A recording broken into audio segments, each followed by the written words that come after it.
We are back on the Rational Boomer podcast. We're doing a TikTok live. Now, I got to be honest with you. I did a YouTube live yesterday. I was going to put it up for you all to see, but it was an absolute shit show. We got nothing but Trumplafucks in there, and it was just me ripping Trumplafucks. It might sound entertaining. It really wasn't. Bored the piss out of me, so we're not going to do that again. I had no moderators on that particular show. This one we will. Great Captain may be here. TJ and Rebecca will be here. And we'll have some of the regular people on the air here with us. And I want to take a lot of you folks listening on and ask questions and make comments too. I think that is beneficial to the program. We want to hear as many voices as we possibly can. I'm just going to make one plea to everybody who comes on the show. Do me a favor. Say what you're going to say and then stop. Let other people interact. Just stop. And then if there's something to follow up, by all means, you can do that.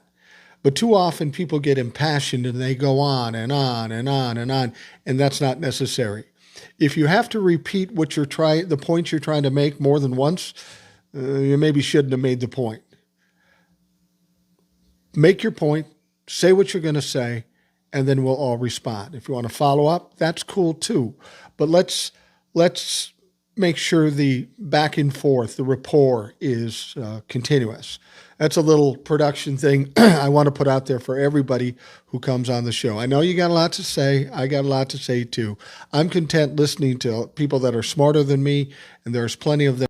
I'm content listening to people that are smarter than me, and there's plenty of them out there that are. But we need to keep the flow going. So that's a little production value for you before we start into this thing. And we'll see who's out here. Okay, we've got TJ, Will, and I see Cynthia there. I've been interacting with her in DMs and stuff. I'm going to definitely put her up first. But first, we've got TJ the plumber here. And Will, how you doing? Good, Mike. How are you? Hold on a second. I don't have my headset in. Fucking A. I'm talking about production values, and I can't even produce my goddamn self. Okay, hold on. I'm good, Mike. How are you? Let's see if I got you here. No, he's not in yet. Jesus. Hi, TJ. How are you? Good, Will. All right. How are you? I should be able to hear I'm you good. in a second. Good, man. Good. All right, Will and TJ, you're there, I'm guessing. Yes. How are you, Mike? Want to try again, TJ? Take two. Take three. How are you, Mike? Okay. Not too bad. I'm going to ask you the same thing I'm going to ask everybody tonight. Did you hear my production instructions? I did. Okay. Take it to heart. Mute your mic. I mean, huh? Mute that? your mic at times. Mute your mic at times. No, you don't have to mute your mic. Just make the point and go on. I typically do that anyway. Well, and you know, when I say that, I'm not accusing anybody because I do it too. I have to physically say it so I don't do it. So that's something to keep in mind. I'm not admonishing anybody. We're all just doing this the way we do it. But I want to get a lot of people on the show because there's a lot to talk about. And sometimes if 2 or 3 or 4 of us are all talking, it's impossible to get somebody in and squeeze them in. And I think they're just as important to what we're doing as anything here. So anyhow, let's get down to business. What were your thoughts about Donald Trump's comment about his Napoleon quote? I didn't know it was Napoleon at first, but it is. But where he says, he who saves the world doesn't do anything illegal or something along those lines. And to me, that seemed reminiscent of Richard Nixon saying, if the president does it, it's not illegal. That's a very troubling comment from somebody who's supposed to be a democratically elected president. Well, let me say this. How'd that work out for Mussolini? He was hung he was hung upside down by his feet in the town square and riddled with bullets. So, okay, Donnie, whatever you say. Yeah. Will? I mean, it tracks. The one thing I remember when Trump was elected, quick history thing. when Napoleon crowned himself, became emperor of France, the Pope tried to put the crown on him, and he took the crown from him. When Trump took the presidential oath, notice he didn't have his hand on the Bible. It's the same track of thinking. And so Trump believes he's the chosen one. He really believes this. And people keep telling him this. And this is tracks. I'm not surprised he said it. So you think it's a subtle thing where he's trying to insinuate that he is above everybody else, that he is the Lord and Savior? Do you think he consciously is trying to insinuate that, or subtly let us know that? Subtle? Yeah. Subtle. It's subtle for Donald Trump. I mean, he's the thing about it is once he got there and just did all this stuff and got no pushback till just about a month later, he just feels he's entitled now. No one has put up a fight. The judges just started to put up a fight. The states just started to put up a fight. So he feels entitled. And that's not surprising. He thinks he's saving America. He's not. He's leading us down. Oh my God. I like the international thing you talked about. It was ridiculous. But that's the thing. He thinks in his fantasy world, he's saving all of us. So anything he does is fine. Yeah, that's exactly what he thinks. And some people tend to believe it. I think there's less and less folks that are thinking as strongly about Donald Trump. Now, there's a couple of things going on with Elon Musk. And I've often said, at least recently, that he is our most imminent problem, the problem we have to take care of. We know that for one of the lawsuits, Judge Chutkin is going to be handling that for Elon Musk. That's troubling. I know they're a little nervous about that. And then Juan de Oro says, Mike, what do we know about Letitia James looking over the Musk case? I understand that's true. I heard Letitia James speak on this and about Donald Trump. Don't be surprised if we see some state cases which Donald Trump has no control over. And that would be interesting. I think Letitia James is about ready to get her second pound of flesh. So we may want to watch her and Judge Chutkin for that matter. Right. I agree with that because the Department of Justice has no jurisdiction over state law. So right. that fucking bullshit rule or memo or whatever it is, I'm not sure that totally holds up and squares because that's referring to the federal government. But right. I don't necessarily think that it holds any water in a state case. Well, yeah, it's a memo inside the FBI or the DOJ, but that's all federal. Letitia James is not accountable for that shit. Right, exactly. And also, Lincoln Project put out a video and said, hey, don't lose hope. Call your state attorney generals. They are violating when Elon Musk taking your personal belongings, your personal information, is violating state privacy laws. So the state, their 19 AGs are rolling up.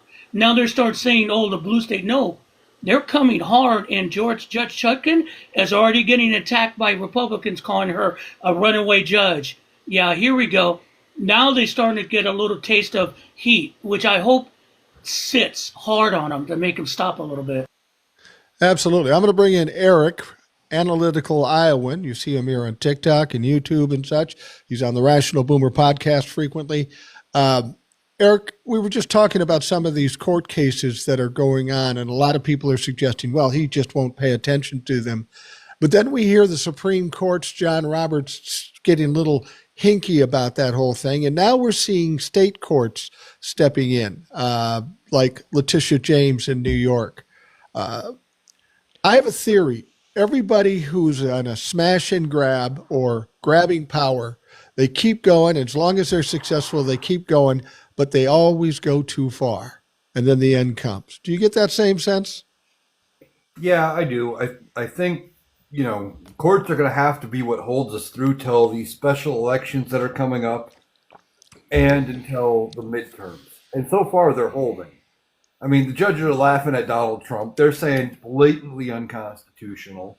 And they're saying defendants would likely succeed on the merits. They're putting things back into play, saying, "Hey, you must comply with what we're doing." The courts are going to be the one that holds the line for us. And even Trump appointed judges, Reagan appointed judges, they're all saying the same thing. You can't do this with the way our system is played. We're going to follow checks and balances. Yeah, absolutely. Rebecca's with us now. Hi, Rebecca. How you doing? Or maybe she's not up yet. She should be. Oh, she's probably working. I'm going to pull somebody else in. We'll talk to Rebecca a little bit later. I'll try her again here in a moment. But I'm pulling in Vicky. She's an RN. Are you there, Vicky? I am. Can you hear me? I can hear you. And the reason I wanted to pull you in first, I noticed the Canadian flag on your icon. You're from Canada? Yep. I've been watching you for months. Well, thank you very much. And the reason I brought you up is because before I came on this live, I was watching that big hockey game, USA versus Canada in Canada. Yes. And if we wonder what the conditions of the relationship between Canada and the United States is, here's what happened in that game. They did the national anthems for both sides. The American national anthem was sung, and there was some booing, not surprising. But in the first 9 seconds of that game, first 9 seconds, not 9 minutes, 9 seconds, there were 3 fucking fights. 3 fights in 9 seconds. They dropping the gloves. Yeah. I mean, it's clearly, and I don't blame the Canadians. Were you watching that too as well, Vicky? No, my husband is downstairs, but I've seen enough TikToks about it in the last 40 minutes to see what's going on. Yeah, it's pretty crazy. Well, all that is going on right now, to have you in Canada, what's the feeling like in Canada? What's on your mind today? I won't shop at any of the major grocery stores anymore that aren't Canadian. So it's definitely a vibe here that everybody's shopping Canadian only. You see people picking up items and actually looking at where they're from, and if they're American, putting them back. Good. It took me an extra 10-15 minutes to do my grocery shopping, but it's just Canadian pride now, and we may be quiet, we may be nice, but hearing that we're going to be the 51st state continuously and calling Trudeau a premier or whatever, I don't know what he's calling him, but anyways, it's so disrespectful and degrading and hurtful that it's like, can you just shut the fuck up? Shut the fuck up, exactly. I got to ask you something, Vicky, because for my wife, I've got to ask this. Every time she sees this about him saying something about Canada particularly, she always says, do they understand it's not us? It's Donald Trump? Yeah. And I think they do. Everybody knows it's Trump. It's not you guys. Yeah. And we're right beside you. That's why I watch you so much, Mike, is because you speak our mind. I feel absolutely mortified for what you guys are going through. And our hearts are breaking just as much as you guys are for what you're going through. And I appreciate that. Just as much as you would stand for us if he actually attacked us, I think we would stand for you if he went civil war. And it's the Trump-la-fucks. Like you speak my language every time I listen to you, because it really is. It's the maggots that are out there that are in this cult that have no clue, out of sheer stupidity. Like, get off Fox News and watch some real news and stuff like that. Can I ask you? Go ahead. I want to ask you a quick question, Vicky, and I apologize for interrupting you. The reports I'm getting that a lot of people in America don't get because they think, Trump is a blowhard, that Canadians are seriously getting ready for war. Literally. No. Is that true or not? No. No, that they're blowing hot air up your ass. Not at all. I mean, to defend yourself. I'm not going the other way. That's what I meant, to an extent. I think if we have to, we would. But no, we're not. I mean, we're too busy shoveling ourselves out of 30 feet of snow over here to be able to fight anything. But I'm guessing if Tom Horman and a bunch of ICE people stormed across the border, there might be some pushback. Oh, they'd be absolutely pushed back. They wouldn't be able to get in. And Yeah. Canada is not. Sure, there's racists. Sure, there's bigots. Sure, there's people that hate people, but it's not to the degree that it is there. It's just terrifying to see how women are being degraded, LGBT, like all of that whole community is being just annihilated. And there was a video, somebody did a TikTok today about somebody who was transgender in the army and hung herself, and how the news hasn't talked about it. And it's just, what are we doing to people? We all bleed the same. We all breathe the same. We all die the same. Why do we have to hate people just based on the color of the skin, which is something they can't fix? They can't change. Yeah, exactly. I do hate people for the color of their hat, though. I do hate people that wear red fucking hats. And you know what the funny thing is that for age, I'm a big Canada flag girl. I've got a tattoo that's a Canadian flag. But for quite a while, because of the big truck thing in Ottawa, nobody wanted to hang a Canadian flag out there, because then you were looked at like you were a anti-Trudeau guy. Right. The amount of flags out there now, insane. I saw that the Canadians were so that when they had the hockey game in Quebec, that they sang the national anthem with such vigor that everyone said that doesn't happen in Montreal. It was really different. It doesn't happen because of their differences. They sang it loud and proud, and I saw that video. And everyone's like going, "You don't hear that in Montreal at all." No, that's a joke in Canada that it took Trump bugging us to be able to make Quebec recognize that they're Canadian, because Quebec wants to be their own country all the time. Right. And this has brought our country together, because Quebec finally says, fuck that, I want to be Canadian. Wait, Fuck, I want to be Canadian. And if I hear one more thing about our taxes, like, okay, yeah, we pay 13% tax on some things, not on everything. But if I go to the hospital, I don't have to pay for anything. I pay for parking, $5. I'd rather pay 13% tax than $1,000 a month for fucking healthcare, and that's what a lot of people are paying. I don't pay a penny for healthcare. I pay for healthcare on my paycheck, so I get extended benefits. It might cost me $150 a month, but I get free dental, I get free eyewear, I get free massage, free physio, free chiropractic, free. Hey, Vicky, I'm sorry to interrupt you, but there's a common misconception here with the Trump-la-fucks, of course, and some other people in the United States. They have this preconception that the Canadian universal healthcare system, you have to wait, you can never go to the doctor, you can't see a specialist. No. I know that's bullshit, but let's hear it from you. Like, it's ridiculous that they think that. And so what's your take on them thinking that? So we have walk-in clinics.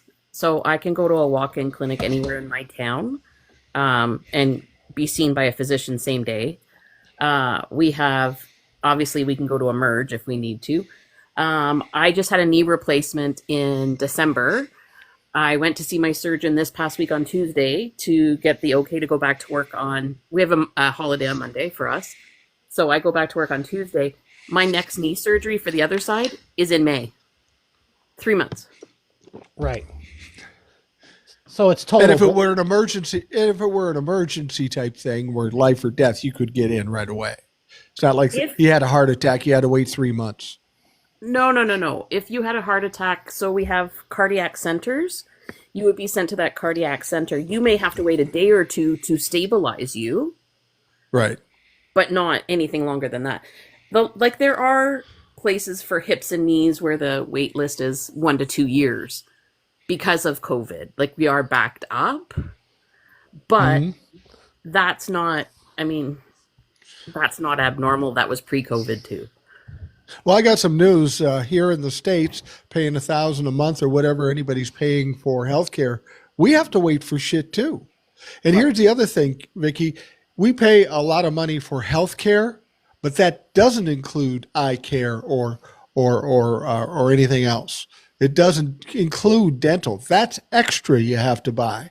So you can whine and cry about what's going on in Canada, but what we have in this country, healthcare wise, is probably the shittiest in the world with countries at this level. That's And the it's thing. all Like because of everybody in greed. the world says the same thing. Like Americans have the shittiest healthcare. You may Yep. be like if you've got private, great, kudos to you. But if you don't have private, and if you like, I go to the pharmacy and I pick up prescriptions. I don't pay for that. Yeah. My insurance pays for that. Right? I don't pay a Yeah. penny. The reasoning that, if you look back to history why American healthcare is this, and this is a fact, the reason we did this is because at the time that they were looking at a national healthcare, they were afraid black people would get it, Oh and yeah. God forbid. they didn't want people of color to suck off that, and also there was a push for the profit. But that's the bottom line truth. Racism is a cause of our healthcare issues. Because the Well, idea Wow. of you people of really see color it and with black Trump coming people in getting now. free health care disgusted them. Well, Yeah. I mean, and to see, like, other than Kash Patel, everybody that he's picked is white. Right. I have never been more mortified to be a white person than right now. Like I'm embarrassed to be a white person. Yeah, But I I'm still a agree. I DEI agree. because I'm a female, I guess, right? Yeah, you're DEI because you're a female. Vicky, I'm going to let you go, but thank you for coming on and filling us in what's going on Thank in you, ma'am. Canada. I appreciate No it very worries, much. anytime. All right, thank you. Yeah, I have to suggest the same thing.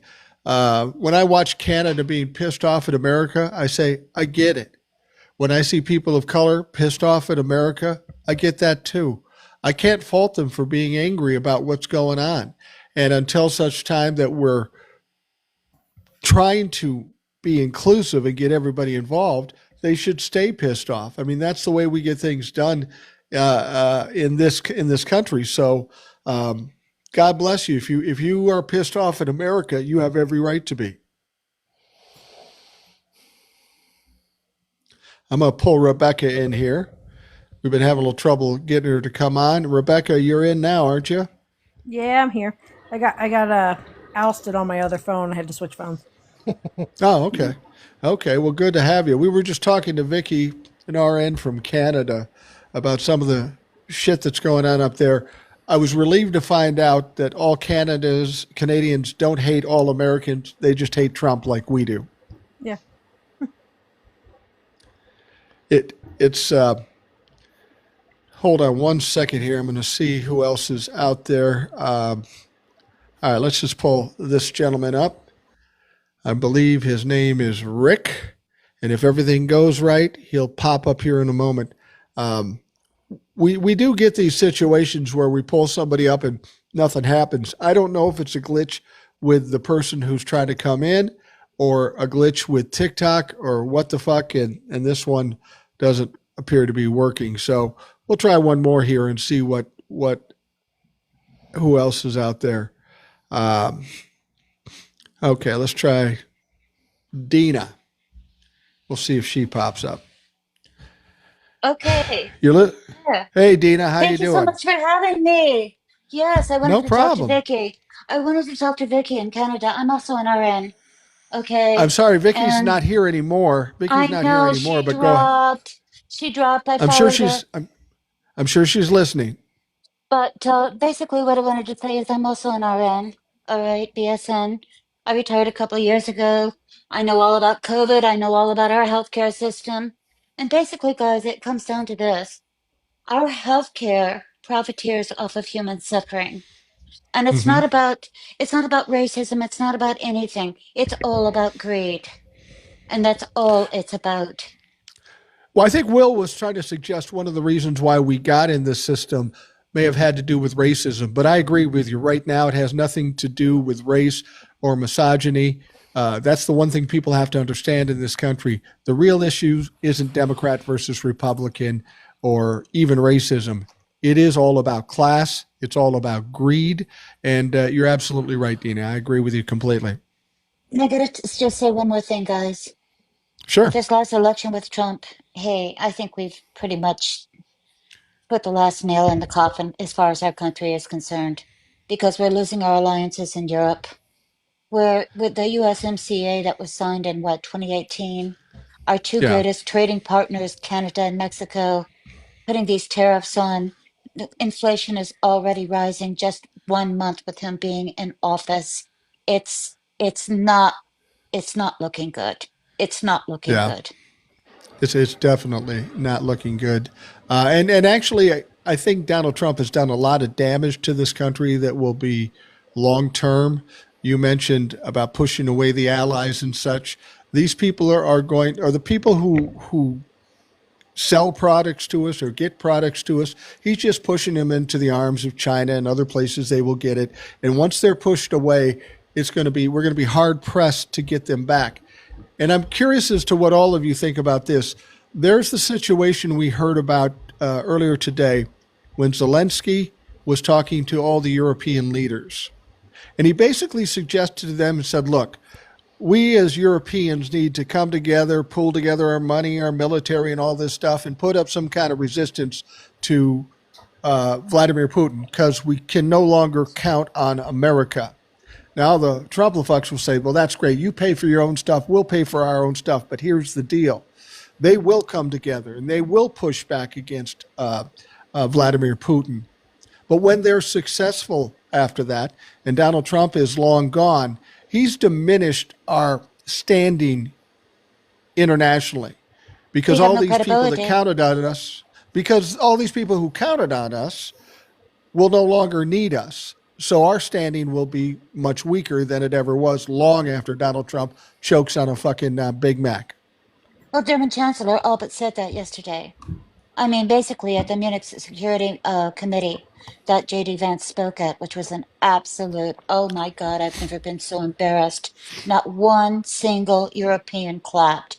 There were 30 people that clapped at that after he was done speaking, and they were all on his entourage, if you will. So, yeah, it's bad. And just one more thing, and I'm hopping all over the place, and I'm sorry, but I'm going to go back to That's all right. healthcare. They want to cut over $2 trillion from Medicaid. Well, we all know that the ACA, it's basically its foundation is Medicaid expansion, and they're going Medicaid expansion, and they're going to Right. make it so incredibly expensive that nobody is going to be able to afford it. Well, that's been a long-term goal, is to get rid of the ACA, get rid of the Obamacare. But what people Yeah. don't realize, and this is primarily his voters, because this is a lower socioeconomic population in our country, they rely on SNAP, they rely on Medicaid, they rely on food stamps, they rely on these things, and it's the very things that are being targeted, all because they want to lower the corporate tax rate from 21%, which is historically low, down to 15. Right. Right. It's truth. Absolutely. It is. It's absolutely true. And Dina, thank you for coming on. I appreciate it. Thank you for having me so much, and I followed you, okay? Thank you very much. I appreciate that. Okay, bye-bye Mike, now. I'm Stop going to back say anytime. something that I kind of touched on in one of my videos, and because I keep bringing this up, he is going after Musk. Trump is going after the intelligence community hardcore. Yeah. Yeah. And I've made this statement, and I'm going also to the military. And the FBI. I find it hard to believe that those people who have spent their lives dedicated to the protection of the United States are going to walk away. And I understand Yeah. what Dean is going to say, but I don't think that Trump and Musk are going to find out real quick that those people are not going to put up with this because they know what's at stake. They saw that what happened in Munich. They're very upset. And they are not going to put up with this. And I think something's going to come to a head that Musk and Trump and the rest of the Republican Party are not going to like. Well, yeah. Let me go back to the point that Mike made originally about the leaders around in Europe. So, that lady from Canada said, I forget her name now. Vicky, yeah. Vicky said that, the Canadians know that it's not the American people's fault that, we're in this situation. It's because of Trump. And I feel like that's kind of a resounding thing around the world where the people in Europe know that we're fucked because of Trump. It's not our fault. And the leaders know that too.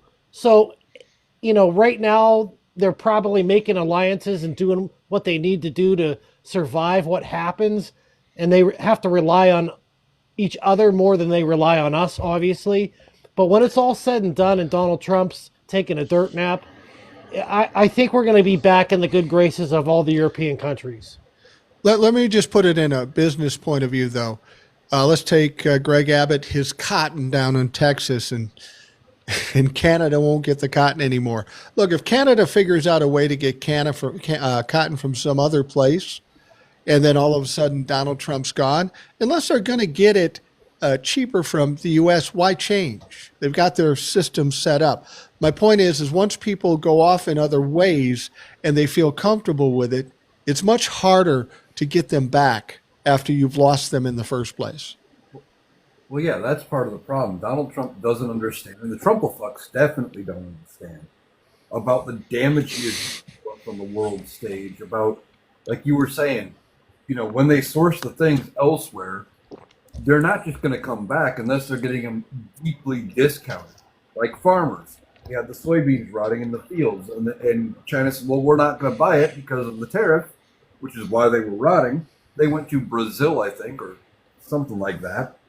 Well, the only way to get it back to where they can start making those deals again was to put subsidies in, which is saying, hey, we're going to offset the cost of what you have to sell it for versus what you need to sell it to make a profit. So we're going to give you some money back so you can be competitive and get those contracts back.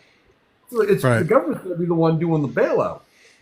But they don't understand any of it. Just like, the World Health Organization, he wants us to pay even less money into it. Most of that is voluntary by us. So we have the standing. We're the leader in it, globally. We're doing it for our own position. So they look to us as being the leader globally. Right. It's not about them charging us money. It's not everything is about making a better deal. He doesn't look at it that way. Donald Trump just looks at it like a businessman, and I got to cut costs. More money for me. It's ridiculous. But that's not how really business works. Because even in corporations working with suppliers and stakeholders, there's an interconnection. Trump comes from he's never run a good business. He doesn't know how to run a business. He doesn't understand interconnections, manager accounting. He doesn't know how things relate to each other. There's no long-term plan. It's all a con. He's running this country like a fucking grift right now, and it's going to cost us all. Oh, yeah. No, he doesn't know how, his version of a supply chain or doing anything like that is we'll get him under contract, and then we won't pay him, and we'll sue him into oblivion and just, wait out the clock, basically. That's his supply chain. He's trying to a good businessman. He's trying to run the country like a business, and that is just impossible. Eric, I wanted to ask you about something because the last caller brought it up, and somebody else said, they're going to take away your Social Security and Medicare. And we know this new budget has some references to Medicaid, maybe even Social Security. I think you and I are of a like mind that that is kind of the red line. It's going to affect too many people. And if they actually make cuts to Medicaid and or Social Security and or Medicare, There's going to be a revolution in this country. It impacts too many people, just way too many people. And if we're ever going to get to the point that Will suggest with the torches and the pitchforks, that will be the time. Well, yeah, that probably would be, but I don't even think it's going to get that far. You talked about it in a TikTok. I talked about it in a TikTok. There was the representative out of Pennsylvania. I can't think of his name now. The Republican, the moderate, who said, if they go after entitlements too far, if the cuts are too steep, I can't in good conscience vote for it. I've got to protect my constituents. I think they're going to try to go after Social Security and Medicare and Medicaid. I think they're going to put a budget plan up that tries. And I think it's going to fail. And then when it fails, they're going to go to the Democrats. Democrats are going to come out. Hakeem Jeffries is going to go, okay, keep the funding where it is. And we want language in there that reverses all these executive orders that Trump is doing with this agency, that agency.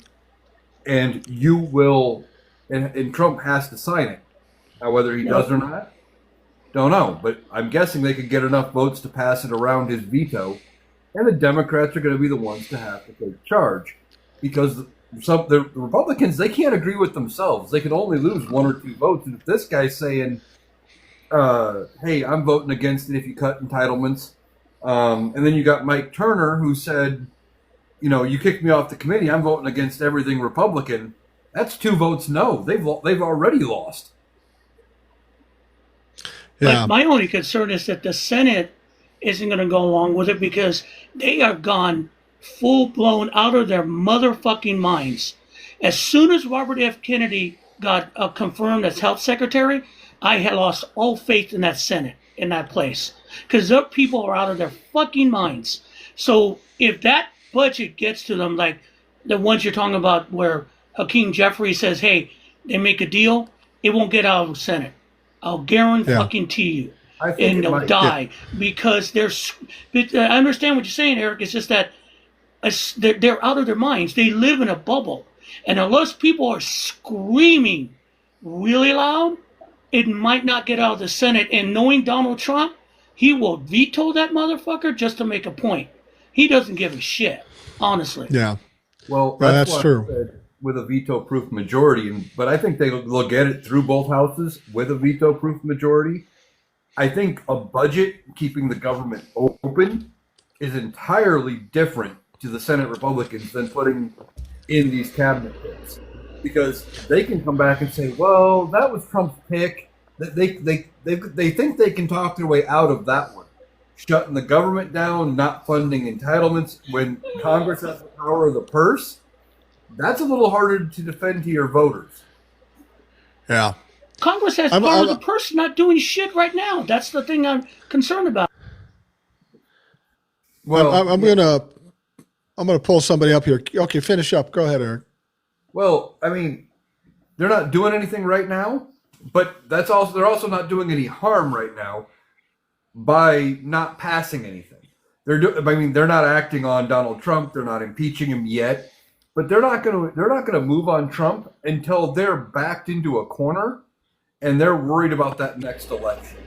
Once they fully believe that next election is going to be a loss for them and they're going to lose their seats, they will move on Trump. I guarantee you, in closed door meetings, they're already having discussions. Okay, how far can we let this go? Where is it going to hurt us? Are we going to have to make a move? And I think that's what we're going to see something happen at some point between now and the election, but it won't be after midterms. It'll be before. Yeah, you're probably right about that.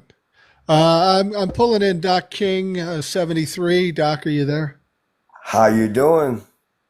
I'm doing all right. What's on your mind? I've been following you forever, my friend. You always keep me informed, and I appreciate you, sir. And Doc, I've noticed it's getting a little creepy. Just stay back the 50 feet we agreed on. All right, you always keep me informed, bro. Thank you. I'm glad. Glad that I appreciate that I'm doing you some good. I appreciate you. I'm glad you let me up just to say hello to everybody on the panel.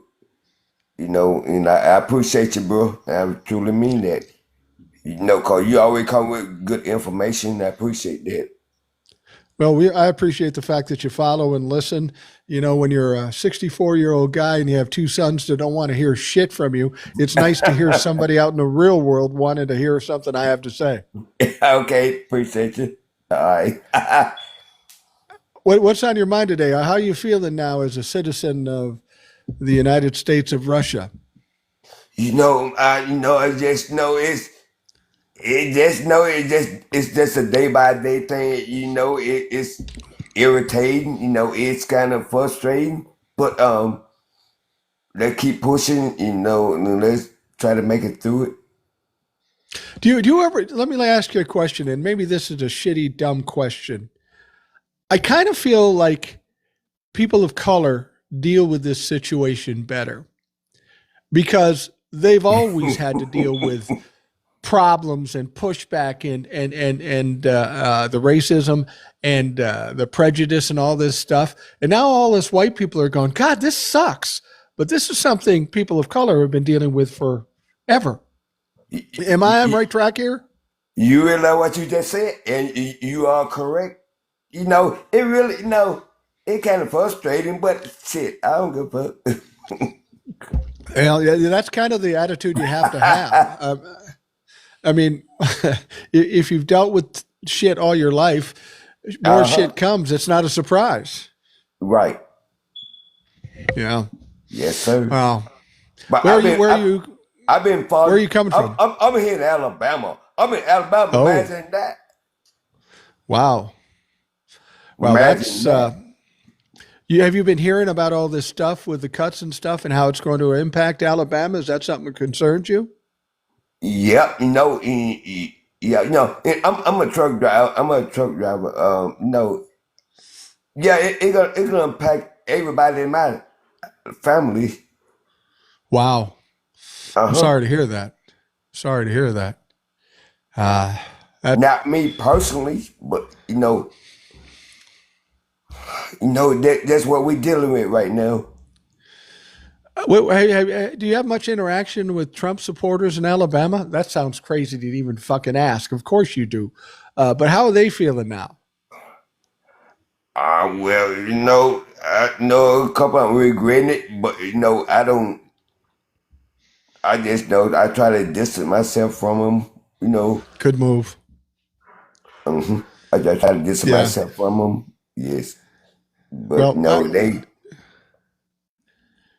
Well, Doc, I appreciate you coming on and just keep fighting, man. I mean, that's the one thing. If I'm trying to send any message out there, is to do exactly what you said. Fuck them and just keep pushing forward. That's all we can do.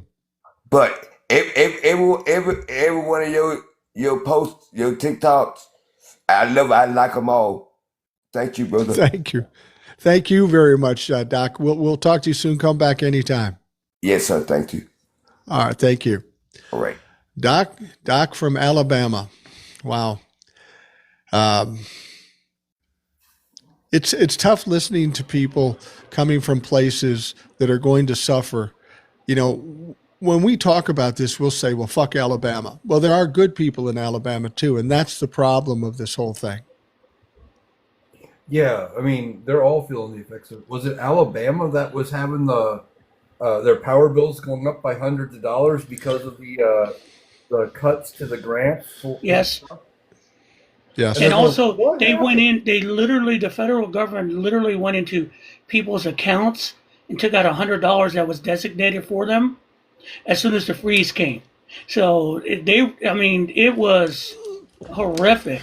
And there's people who probably can't afford their power bills now. Yeah. Wow. But there's going to be $4.3 trillion of tax cuts for the rich. Yay. I mean, that's the way they look at it. Well, yeah. How long does it take for people to understand this? Apparently a lot longer than what we've got so far.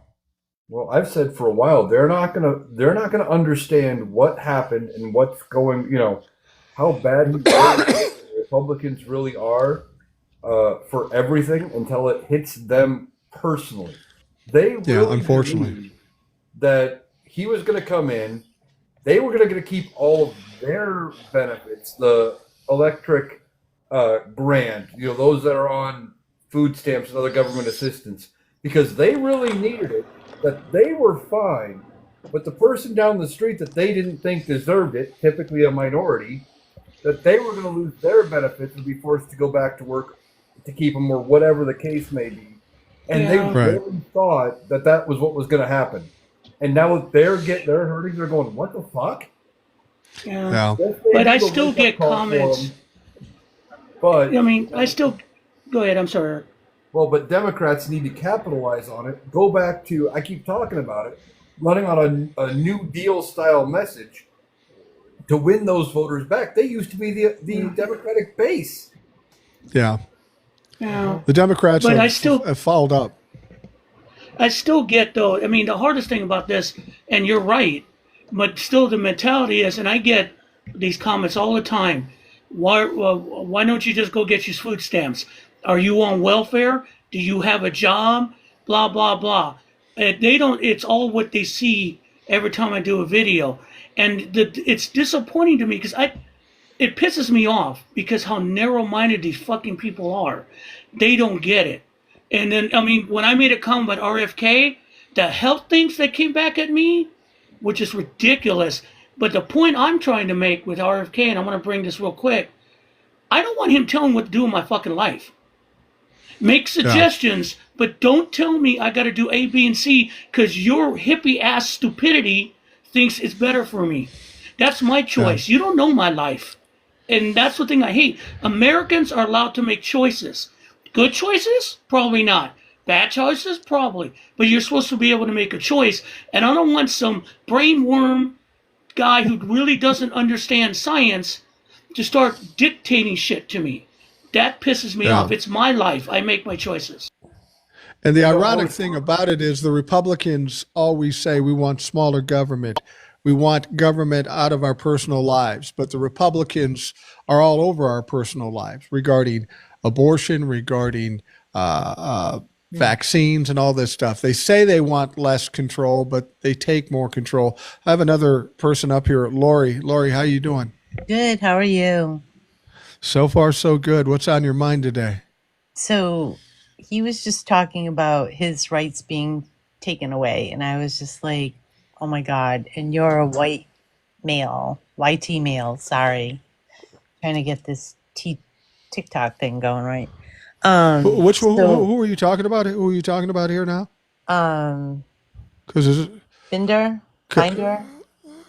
Oh, he's Hispanic. I'm Puerto Rican and about as dark as you can get, ma'am. Right. I'm half Lebanese, so I'm like half and half too. Like I'm whatever. It doesn't matter. This is the whole problem. It's all about, the division of this and that and everything else. And I'm just like, I'm a woman, YT woman, and it's saddening because you feel like your rights are being taken away, and the women are mainly their rights are being taken away. And I'm sorry, I'm listening, and I'm just trying to take it all in and be like, I live in Florida, and there's a vote going on in April, and it's like I want to try to change the things that are going on, and I don't know what to do other than that. But I was just in a live with a bunch of MAGA people, and they basically booted me out because, you can't speak your own mind anymore. The division is just getting so wide and sad. It's scary. We all need to stick together and try to amend this bullshit that's going on in this country. I'll tell you this, Lori. Don't bother going into MAGA lives or even talking to MAGA people. You can't. I've sat and talked to them, give them facts, give them truth, and they don't want to hear it. I did a live on YouTube yesterday. I just did it off the cuff, and I did it by myself. I was inundated with Trump-la-fucks, and they are the stupidest humans I've ever met. It's like sitting down with your dog and trying to talk economics. It just doesn't fucking make sense. Excuse me. Yep. I agree. My cats get it. Dogs are pretty intelligent. I don't know about that. I'm pretty sure my dog's more intelligent than MAGA. Just saying. Yeah, for sure. Yeah. Well, yeah. Well, at least when I'm done, I still want to hug them. So it's Yes. not the same with MAGA. You want to slap the taste out of their mouth. Well, Right. Laurie, I understand. I understand your frustration. Don't try to fix them. Don't try to teach them. Right. They're not capable. I think it's in They my need- blood. I actually just got a job as a tutor. My dad was an educator. He was a math teacher, and I just moved to Florida in September. And I've been struggling to find a job, and I finally just landed a job as a tutor. So I'm going to be teaching kids, and I'm like so excited about it. And I'm like, education is key, and they just don't have it. I don't know. It's in my blood to try to teach people, but you know what? I get like discouraged when you can't get through to somebody and be like, you know what? You just don't get it, and I don't know. I don't know what to do. Hey, Lori. Lori, I go in and I troll them in their lives too, and they. I'm not the only one. And it's I almost kind of comical. Yeah, I get entertainment value out of doing it. Right. And they kick me out and they tell me I'm a dumb libtard and whatever. But you know what? I don't give a fuck because I laugh at them all. Right. Yeah. I don't. Okay, so I won't delete my high school friends that are MAGA on Facebook because I want to see the chaos. I live to and you know what? Now that you say that, I've had some Facebook friends that I didn't even know they were Trump fans, and they're not even posting anymore. I have not seen, and I've gone into them lives and I've seen them flipping. So not so much MAGA, but Republicans are flipping because there's a difference, I think, between Republican and MAGA. Like the MAGAs won't flip, but the Republicans are flipping. The farmers are flipping. I saw a video, whatever, TikTok video of farmers that voted for Trump and they're now flipping. They're like, what did we do? It's like scary. It's nice that they're doing it, but it's a little late. Right. It's a little late. I will tell you this: whenever I sit down with a Trumplafuck, I'm anxious because I feel it's cathartic. But after I get done talking to them, even if I kick their ass, which is always the case, because anybody with intelligence can beat the shit out of a Trumplafuck, I feel so dirty. I just felt like I walked out of a sketchy bar and don't want people to see me, and I just don't feel good after pounding on these people. It's just not fucking worth it. You didn't feel bad about round 2 with Brian Wallenberg. No, I love that shit.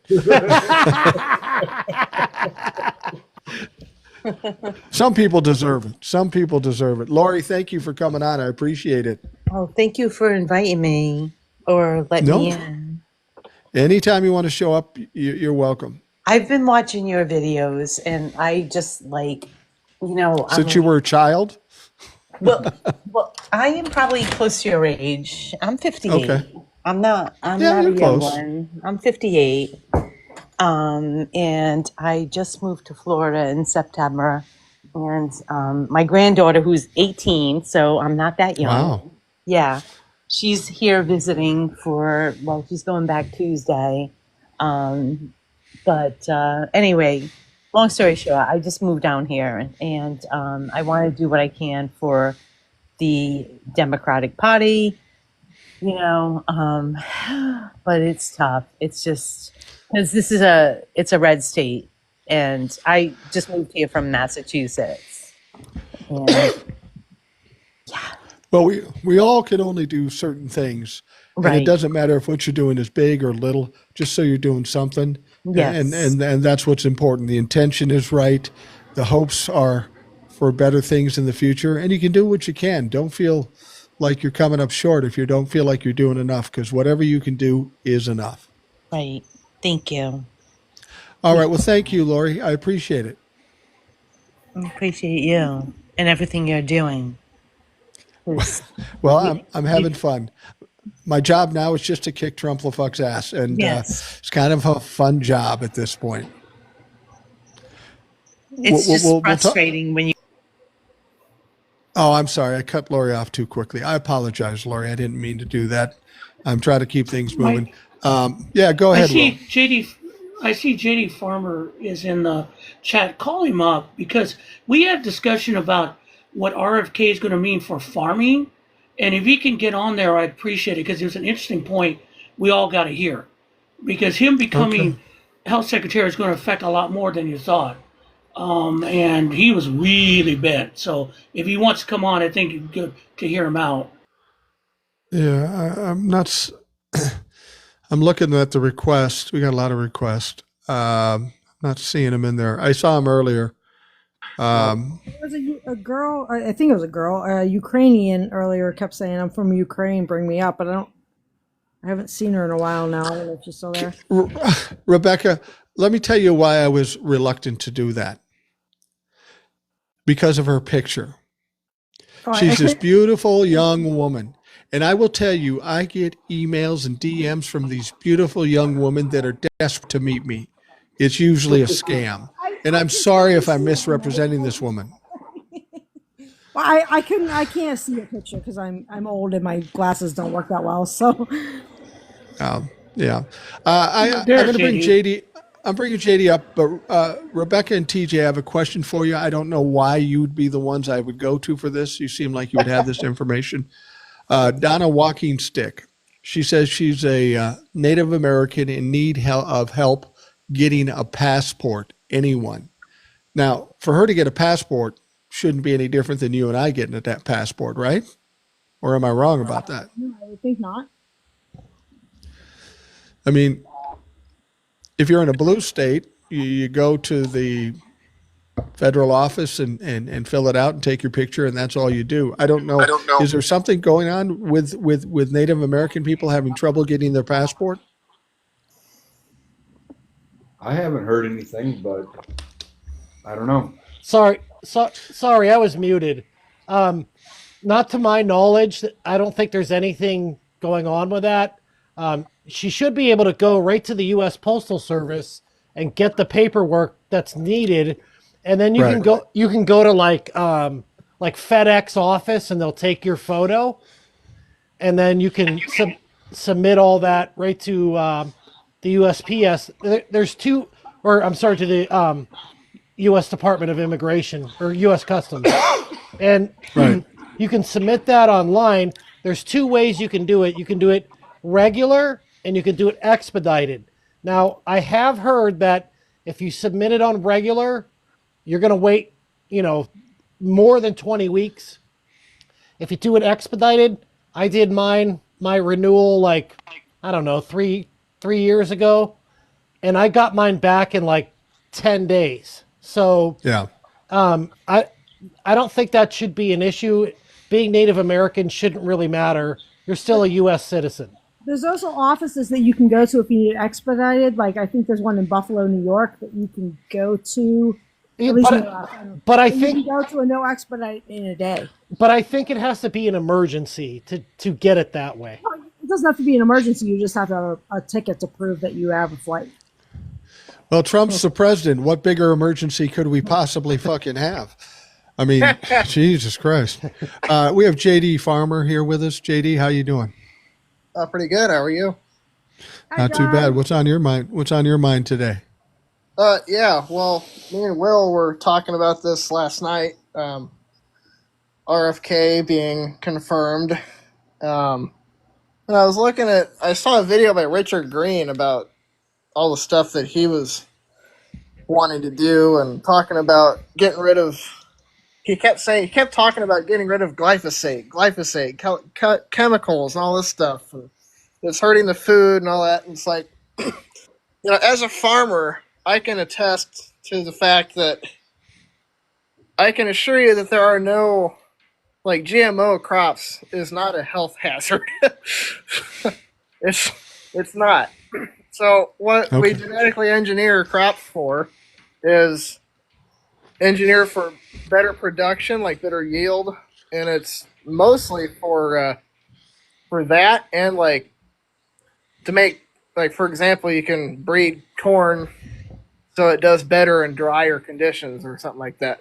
So it's not, mostly it's for that. But then, like as far as chemicals goes, I mean, people throw around glyphosate because it's Roundup, and I mean, Roundup was the first really successful herbicide, and because of that, it was kind of tended to be misused in the early years, and so there's more court cases about it, But it's really not. It doesn't usually make it into our food supply because we have, we have to abide by the law and by the regulations on it, and there are really strict regulations as far as when we can apply it. Like, we can't apply it within 60 days of harvest.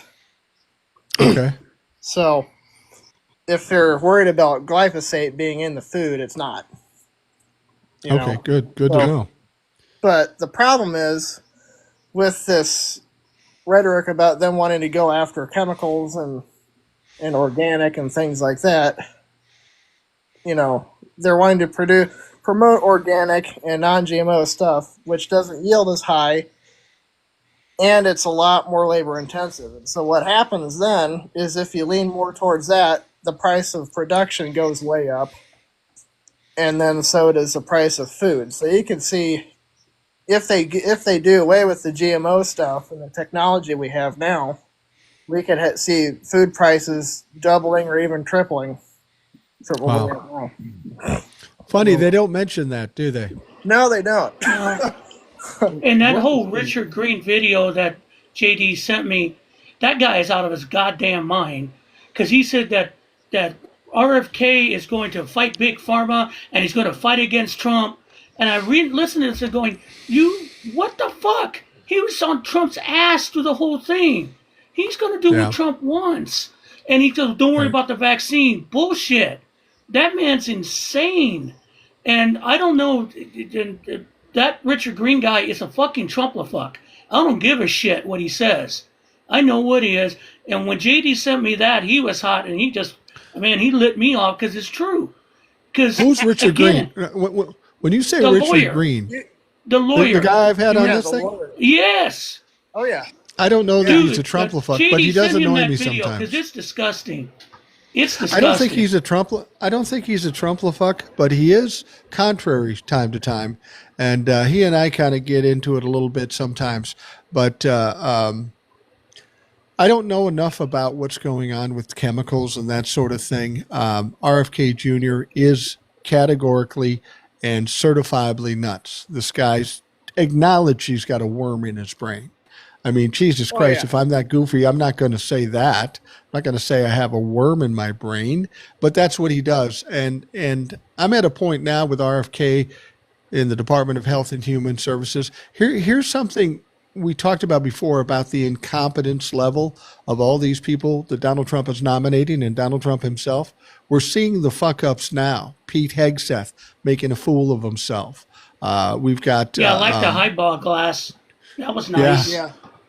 That was interesting. He was taking a drink of something. It was a highball glass with brown liquid in it. Now, it could have been Dr. Pepper for all I fucking know. But if I'm an alcoholic, I don't want to give that kind of fucking vibe.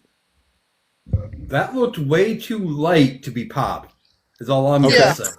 If it wasn't alcohol, it was some very weak tea. Agreed. Yeah, that's... But go with the clear liquids in the future. Go with pure grain alcohol or vodka or gin. You're safer that way. Hey, speaking of alcohol, did you guys see that thing that RFK wants to put a 60% tax on alcohol? Yeah. Prohibition is back, guys. Yeah. Hey, Here we go. How's that going to work out for them in the low income communities? You know what? Do it. You think the low income communities are the ones that are drinkers? Please. Those millionaires are drinking up a storm. Do they realize that that's going to bring the price of Mad Dog up to about $5 a bottle? That's crazy. That's unacceptable. Don't talk about Mad Dog, please. Hey, Don't talk about it. No, I got my history. I got my history with the Mad Dog That's how too, and 2020 still exists. yes, it does. It Why does. do we all It moan does. at the same time he said that? Ugh. I've got some bad. I've got some bad stories when I was underage, man. That was not a good thing. You and me both. Those are 50% those are tax on alcohol would guarantee a supermajority for Democrats in the It would. in the midterms and in 2028. 100%. Indeed. Yep. Hey, A I'm modern whiskey rebellion. all for it. I'm all for it. Let's go with the 60% tax on alcohol. I'm all for it. see, I don't drink, but it would increase the activity of moonshine in this country, which would bring back an economy to the South. Well- Alabama would find a new way to make money. Rebecca and I are prepared for that. We know how to make moonshine, so we're good to go. Wow. Wow. I know a small town here in Iowa that would start making rye again. Yeah. Oh yeah. You got the precursor stuff out there in Iowa. Well, that town used to make. We have a town here in Iowa, Templeton. It used to bootleg for Capone. Oh, wow. Town of Well, about like 500 to 1,000 people now, but they used to bootleg for Capone. The running joke with Templeton was somebody would come into town for a drink, and they would stop anybody, ask them, "Where can I get some alcohol?" They would point out the parish house and say, "Any house but that one." Oh, jeez. Well, It JD, wasn't that bad. Everybody was bootlegging. Well, JD, we might have a new market for JD for corn, so keep that in mind if things get rough. Well, that'd be good. Come on, bring us keep your an eye on corn. well, I just want to point out that I just want to point out that there's a book, and I can't think of the name of the book right now, but back during Prohibition, where we live, they used to smuggle moonshine across Lake Erie from Canada. So, I remember hearing about that. yeah, there's a great book that's written about it. And it landed right where we live, like a couple miles from where we live. They had a house, and it was right near a nunnery, and the nuns were all pissed off about this about this house that was accepting these lake deliveries for this product. It's a good story. I can't think of the book off the top of my head, but it's a really good story. If you get a chance to Google it or something, check it out. I think there was something like that with Windsor to Detroit too, because that's so close. Right. I've heard those stories before that Canada had a good run with alcohol during Prohibition, and we know how well Prohibition worked out. So let's slap 60% on alcohol and see how that works. That will, as Eric said, give us a fucking super majority. Do not fuck with people's alcohol. JD, ship me. That's like the one and only vice keeping people together right now. If you take away that and what was it, antidepressants they were wanting to go after too. Yeah. RFK was God, yes. Can you No, it's imagine? even worse, JD. Yeah, it's even worse. No, he wants to get people who take any kind of antidepressants and put them on farms because he doesn't think it's because of your chemical imbalance, because you're not happy and not connected to nature. All right, I take a small dose of Zoloft every day. So that's what his thinking is. Literally, we're going to do stuff that certain people did, put up a sign that said, work will make you free, in order to fit your health, to get you mentally prepared and have better mental health. Good. Let him come and live in Erie, Pennsylvania during the winter, and see how his mental health fares. So, Will, you're telling me you take Zoloft to fight against depression? If you think I am wild now, and I'm off that, you ain't seen nothing yet. I was going to say, I mean, maybe some anger issues, but not depression. I was thinking Valium, not Zoloft. Yeah. I mean, I admit it. I have no problem. And I will tell you this: it is a good it's a good balance in my life with it than without it. It does make a difference in how you process things, and that's the truth. And I take a very small amount, but you can feel when it's not there, especially if you're a hyper or have issues like I do. My dad was bipolar, so this kind of keeps me to an extent. I'm not diagnosed like that, but it's a helpful thing. And for him to think that there's no chemical balances after all these years, to go back to like the 19th century, is ridiculous. It's really sad. The only medication I have for when I get out of hand is my wife gives me the look and says, "Shut the fuck up," and I say, "Cool, I'm good. I'm cured, man. I ain't messing with that shit." JD, thanks for joining us today. You're always welcome, of course, and you'll be back on the podcast at some time soon. Thank you very much.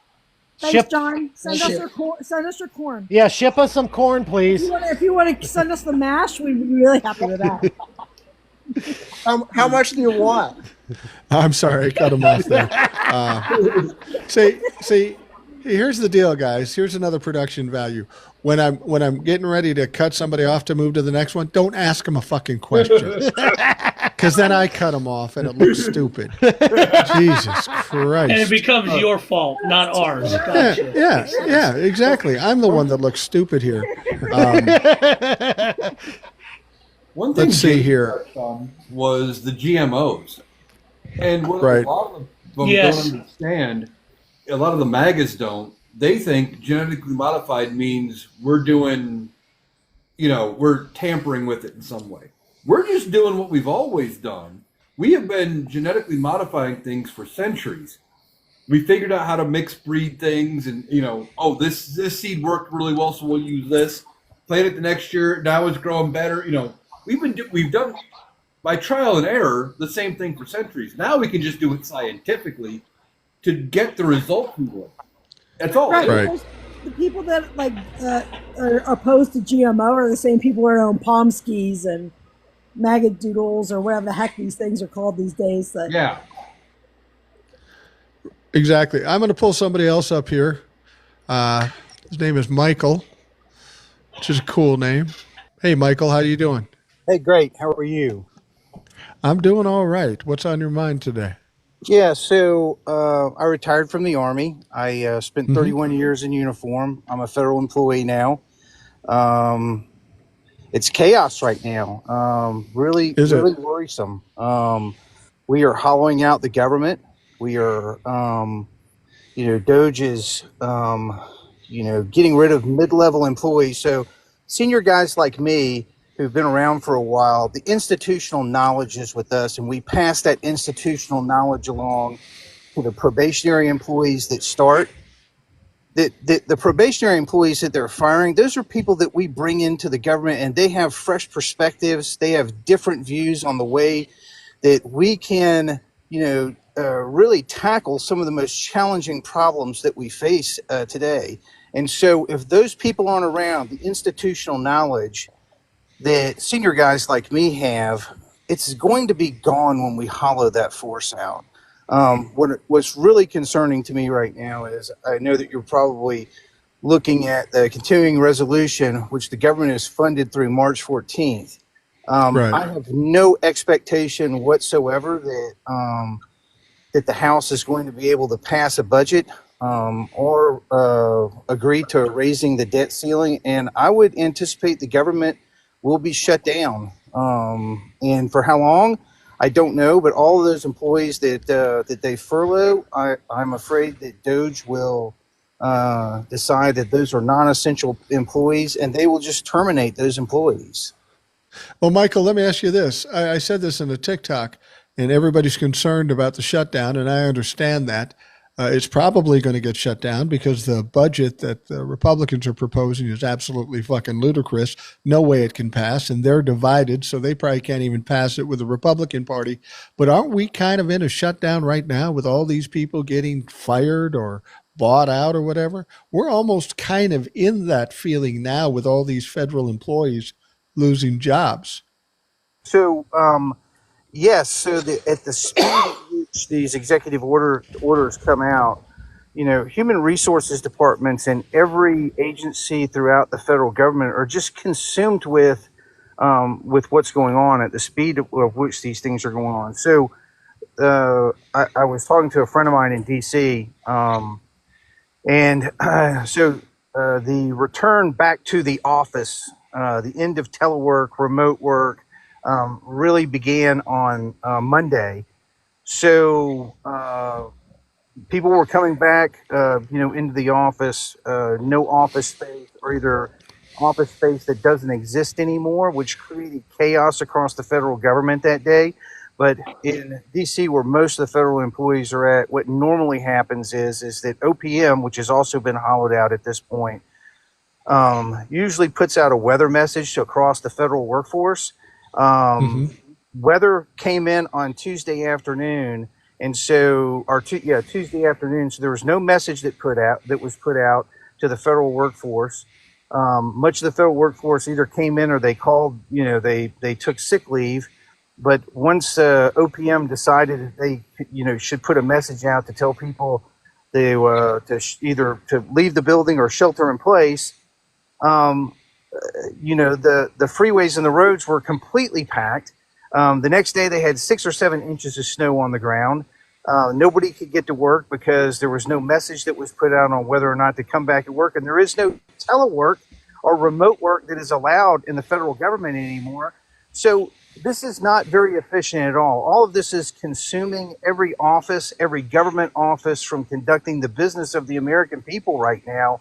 And the morale across the federal government is low. I can tell you that my friends who work in the federal government are subject matter experts. And if you get rid of these people, you can't go to LinkedIn and find somebody that has 30 years of experience in structural engineering that work for the Department of Transportation.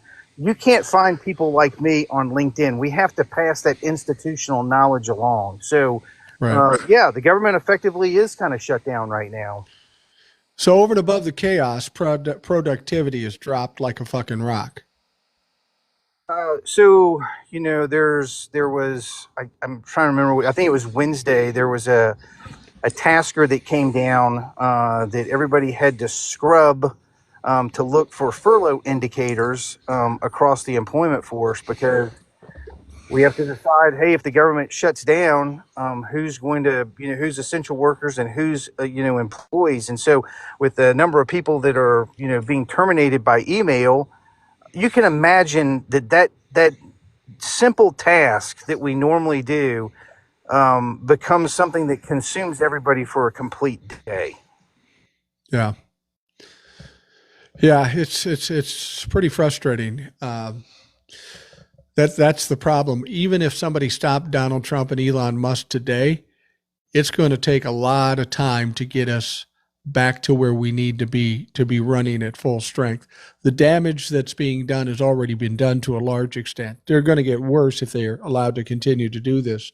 But say tomorrow everybody comes back to work at your place. How long does it take you to get back on track and get things caught up? Well, I mean, in my organization, in my agency,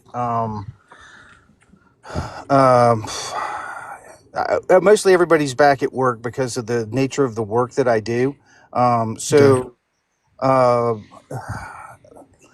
We did not do a lot of teleworking or remote work because I work in forensics, and so it's hard to do forensics if you're teleworking. You have to be in the lab. So so for us, it's not, but for, other people that, don't have an office, don't have some place to, their office, when they started telework and remote work, a lot of these leases on office spaces in the federal government went away. So now you have people that are coming back to work and they don't have office space to work in. So it's not very efficient, at all. Now, what concerns me even more is the fact that Musk has access to the Treasury payment system. I'm not 100% sure whether or not people are going to get their Social Security checks next month, or their retirement checks next month, or their disability payment checks next month. This is very scary to me. And the other part of that is, if you remember, I think it was about a week ago, it kind of went by in the news and I saw it, but Trump established this American Sovereign Fund. I've never seen anything like that in history before. Do you remember hearing that in the news? Yes. Yeah. Yes. So, I mean, hey, what's Musk doing in the Treasury payment system or he and his coders routing money into this American sovereign fund that no one's ever heard of and no one has access to, and there's no transparency about it either. Well, I have a suspicion about something. It kind of went to the wayside, but the money that got taken from New York, the $80 million, I'm willing to bet you that money got transferred to the Sovereign Welfare Fund. It very well could be. I mean, so if you remember the movie Office Space, right? I don't know if you've ever saw that movie, but they took a fraction of a penny from incoming payments that were there.